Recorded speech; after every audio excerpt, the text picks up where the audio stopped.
What's your sense of well-being today? Are you at ease? Are you tired? Are you joyful? Are you burned out?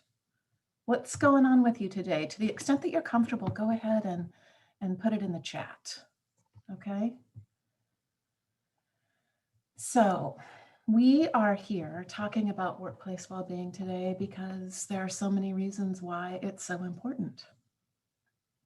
We spend more than a third of our lives at work, and it feels like even more now as boundaries between work and other parts of our lives get squishier and squishier. We also know that stress is deep and widespread. Americans have been reporting high levels of stress in the workplace for many, many years, and that's been so exacerbated in the last 15 months, right? By the pandemic, by the impact of racial trauma on our staffs and grantees and ourselves, by our country's divisive politics. There's been a lot of change and uncertainty, and there's been a lot of anger and grief. And there's a lot of research that shows that how people feel on all levels, on how people feel physically, mentally, emotionally, directly influences work behavior, attendance at work, and work performance. And since people are the heart of every organization, people who are healthier in all the ways and who feel better in all the ways are able to show up more fully and contribute more. So, as Pam mentioned, cohesion is so important, and so is compassion. Taking time to recognize and appreciate people's circumstances and perspectives, taking time to listen, to invite and accept feedback, to guide and coach, not shame or blame. All of this creates a more compassionate culture that encourages healthier interpersonal relationships. And when people feel more comfortable telling the truth and sharing ideas and perspectives, this helps people work better together on behalf of an organization, not just on behalf of their own interests. So those are some things that we've been thinking about here. And now I want to introduce our grant makers. We've got Chandra Boyd with us today, Deputy Director of the Oklahoma Arts Council, and Corey Oser, Vice President of Programs for the Global Fund for Children. Both of these women are advocates for well-being in their workplaces, and both have made significant changes in how things go. So thank you so much for being here today. So we're going to get started on a conversation. So, and a couple things about this. We're not doing a formal Q&A in this conversation, so please post any thoughts or comments or questions you have in the chat. We are monitoring the chat, and we'll do our best to respond as we go along. And if we don't, the best person, most appropriate person will get back to you. Also, we want to know what you're thinking and what your comments and ideas are on this topic, because we're thinking about it, and knowing what you're thinking about will help us too. Okay, so we're going to kick off real quick with a poll as we get started. And let's just gauge real quick if is well-being valued in your workplace? Oh, wow, a lot of yeses coming in. How wonderful. Okay.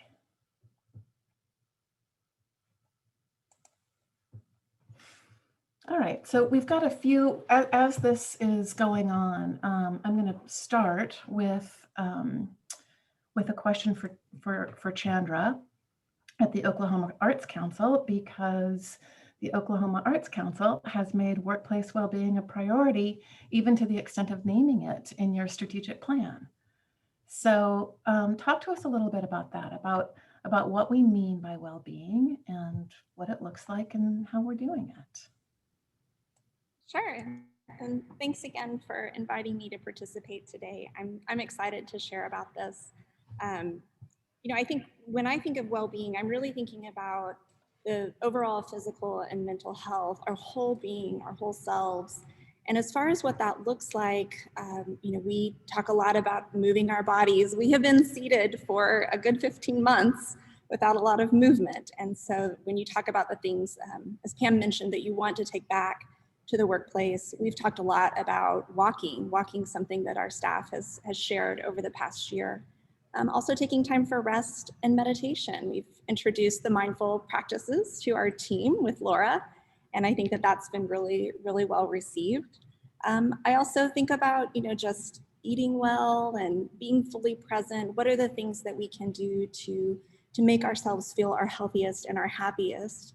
And also spending time with others. We've been so separated over this past year, but we've found some pretty creative ways as a staff to come together and celebrate. And I have to say also taking vacations.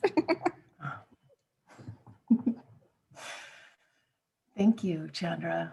Corey, what do you have to say about this? How do you think about well-being? What do you mean by it? And how are you practicing it at Global Fund for Children?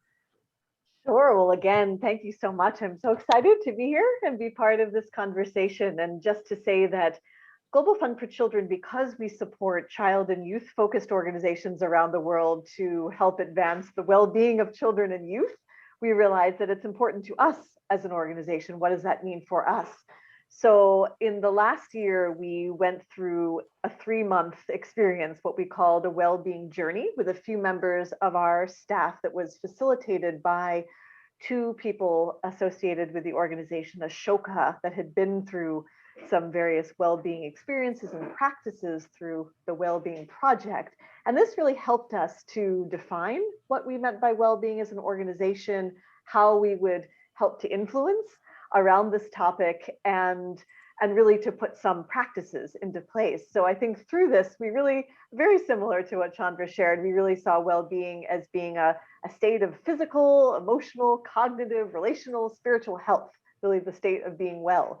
And through our work, we decided that it's important to look at 3 separate but still interconnected dimensions of well-being. So at the individual level, so ideas around the importance of people feeling that they lead, or that we lead a life of meaning, of belonging and purpose, that we can access a deeper quality of inner joy and passion, and that we can engage and thrive in this rapidly changing world. And so we're less likely to be thrown off course by the pressures and stresses like the ones that came at everyone and still are coming across this last year. And then institutional well-being. So how to have sustainable impact within an institution, that we feel that well-being needs to be integrated into the mindset and systems and cultures of an institution. And it often helps to have people within an organization who are champions of well-being, who can put some practices into action.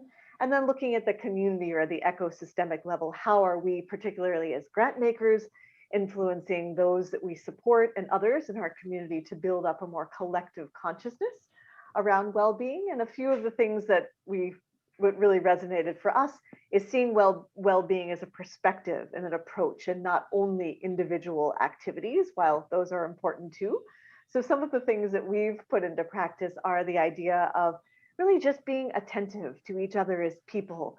So starting some of our meetings with connection activities, sometimes mindfulness activities, but not always. Really having check-ins in our team that cover how we're doing, and not only what's happening with work. Really focusing on listening. So in conversations that we're having in our teams with our partners, really reflecting on how we're listening. Are we just listening to get to what we're ready to say, or are we deeply listening to what other people are saying? Trying to multitask a little bit less, which I know is hard to say, but really recognizing the impact sometimes of trying to do too many things at once. Trying to foster the imagination and creativity in some of the activities that we're doing. Having established periods of rest for the organization. We've had a few well-being days that our director has put into place across the last year or so. And then being able, as a grant maker, to fund well-being activities for some of our partners and really help them to see well-being as a priority. Great, thank you so much. That's a lot, and that's wonderful.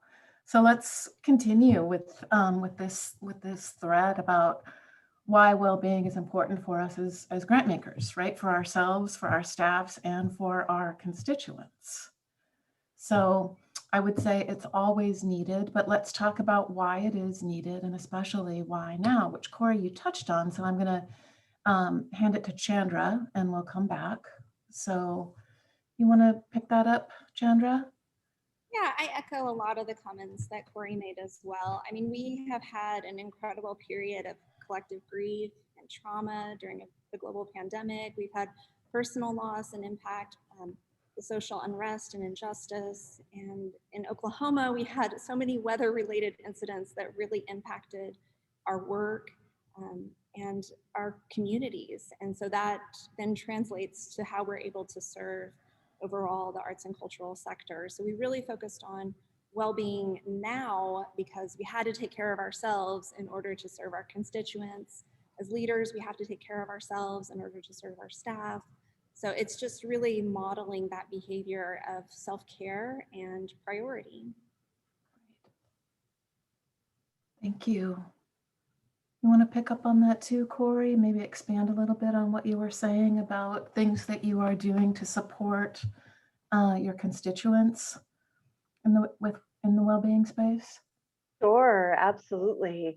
I think something that we've talked about with a lot of the organizations that we support is really about what do we want this post-pandemic, so to speak, world to look like. And there's an Indian writer, Arundhati Roy, who talked about the pandemic being a portal, that once we come through that portal, we'll have a choice about what we want this world to look like. And we feel like how we take care of ourselves and each other should be central in this vision. And as grant makers, we believe that we have a certain power, and this can be a positive or negative power, how we influence our partners and constituents to really center well-being. So I think some of the things that we've been doing is through the funding that we disperse, encouraging organizations. We do give flexible funding, which I know some of our partners feel is really important to complement some of the other types of funding that we get, encouraging organizations to use some of that funding for retreats or for other things as they decide are important to them to support their well-being, and having connection activities with our partners that really are spaces for joy and creativity. I know that many of the arts organizations on this call can relate to that, but really having that space for free expression. And I think also emphasizing the idea that well-being doesn't end with individual self-care, that it becomes really an embedded notion of collective care. And as we talk with our teams and with our partner organizations, really stressing how this comes from leadership and being embedded in organizational culture. And I just wanted to share one quote that I really liked from a guide called Strategies for Building an Organization with a Soul, which is an interesting concept. It says, well-being is not an additional responsibility or luxury. It's actually the work. It's about an organization being so well that it has the energy to produce sustainable results for its constituency. I think that's something that we've been having dialogue with our partners, and what does that actually mean in practice? Yeah, beautiful. Thank you. Thank you. Again, I'll invite you all, if you have comments or questions or anything, put it up in the chat. And let's do another quickie poll. I'm impressed with the first one at how many people say that well-being is valued in their workplace. That's wonderful. So we've got a couple other questions here. We want to know if you've got time to practice well-being in your workday, and separate but related, do you feel guilty about practicing well-being during your workday? And while you're doing that, we'll keep an eye on responses as they're coming in. Let's talk a little bit about obstacles we face to encouraging well-being, to implementing it, embodying these practices. And Chandra, I'll circle back to you again to just name a few things. What gets in our way? And I mean, we have the priority, we have the intention. What gets in the way? I mean, I think this has been mentioned before, but time seems to be our biggest obstacle. And as far as, what is the solution to that? One way that we've overcome that as a staff is building well-being into our meetings, into our practices, so that it is part of the workday. And I have heard from my staff that they feel guilty taking that time to do that. So it's kind of a push and pull, but I think when you build in that, we have a great little tool with our Microsoft Outlook that allows you to build in focus time. And so I encourage staff, like, use some of that time, carve out time, and that's how you get ready for your day. That's how you prioritize the things you need to do to take care of yourself to build in for your day. But then, like I said, it's really important to build that time in as a full staff. Do you mind sharing, if you can, just one or two examples of other specific things that you do to build time into the workday? Encouraging staff to do it, absolutely. What else do you do? Yeah, so taking a cue from NEXA, we also built in a staff-led moments of inspiration into our staff meetings, and that is a great time. We learn so much about our staff. They're so personalized. It's really open-ended, so it's a great time for us to listen and share with one another. And some of those, that's, like I said, our walking that emerged out of those sessions. Like, one of our staff was just sharing like her moments of inspiration while she's out taking walks, and encouraged us to take walks as well. And, you know, walking meetings, like, we can hop on our Teams and we can go walk and take a meeting, take a call while we're walking. So trying to do things like that. Great. Thank you. Yeah. Corey, how about you? What obstacles? What do you face in your own organization? And I know you've been a champion for this in other places you work. What do you see writ larger in other organizations as well? Sure. Well, I think one that may seem kind of obvious, but I think it's the funding cycles that nonprofits face and the continual need of organizations to sustain themselves and the pressure that this creates on people. I know in our team, some of the members that have had the hardest time making time for some of the well-being activities are members of our fundraising team, actually. So I think it's actually having more long-term and flexible funding where that's possible to help alleviate some of this continual pressure that organizations feel. And I think the pressure to constantly be on and productive. Well, yes, we have a lot to do as organizations, a lot that we're passionate about, but I think encouraging us to really take that time to turn off. So a couple of things we've tried around that is to not have meetings on Fridays where that's possible. So to give people space to actually focus on some of the work that happens outside of meetings, and trying to be attentive to time zones. We have people working across different time zones, so just be more attentive to that. I think I mentioned the well-being days, but also recognizing that the sense of urgency sometimes can really create stress where it doesn't need to be. Some things, yes, may be truly urgent, but I think we've been trying to prioritize a little bit better to see what is really urgent and what maybe could wait, because we recognize that this practice of priority setting can really help. And when you don't have that can help contribute to this feeling of overwhelm that can be a barrier to well-being. And I think one other point is the idea that for some people, well-being might equal only mindfulness practices or relaxation. So we have had some members of our team who sort of, when they hear well-being, they shut down. They think we're going to be asking them to do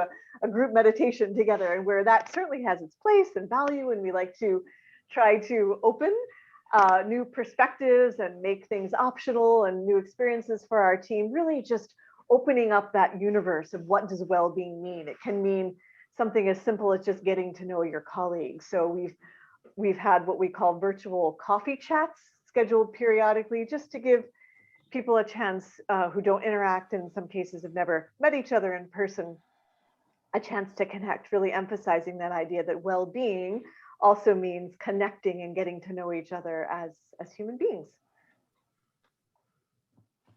Wonderful. Great. Thank you. I'm looking at a comment here in the chat that, setting aside the issue of the cicadas, for those of us here in the Mid-Atlantic region, making it a little dicey to get outside, it can be so hard to make time and space for well-being when, well, in this case, when you're a lone staff person working alone. And I think that that is just as applicable to those of us in organizations where there is so little duplication of job responsibilities across positions. You know, people are, our plates are full. Our plates are really big and full. And it, as Pam said, introducing this, it is a journey. It's incumbent on any organization to reflect on the issue and find practices that can work for you as a team. I know something that helps me is practicing what I call many mindful moments throughout the day. So there are plenty of days where I do not have 15 or 20 minutes to go for a walk or to have a meditation, but I can stand up and look out the window and pay attention to my next 3 sips of coffee. Right. And even just these, you know, even just little moments throughout the day can add up and create a little bit of space. There's so much fantastic research out there. Chandra, you mentioned the vacation issue. Americans we leave so much vacation time on the table. And there's so much research that shows how necessary it really is to step away, right?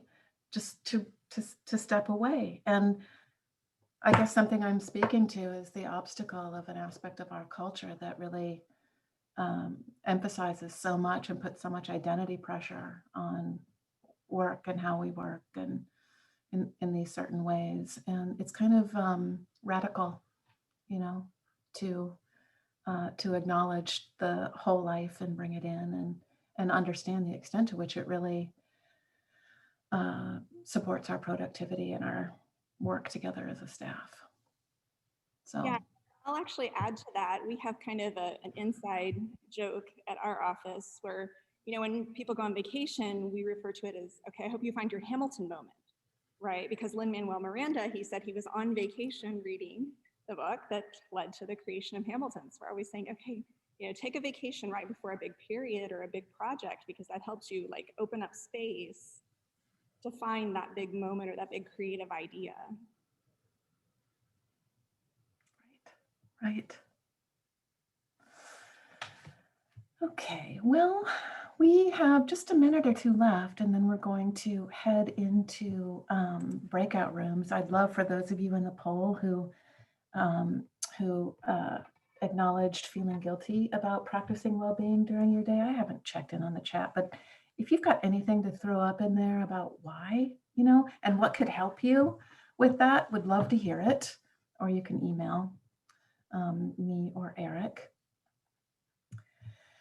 But so now for the second half of our session today, we are going to head into breakout sessions.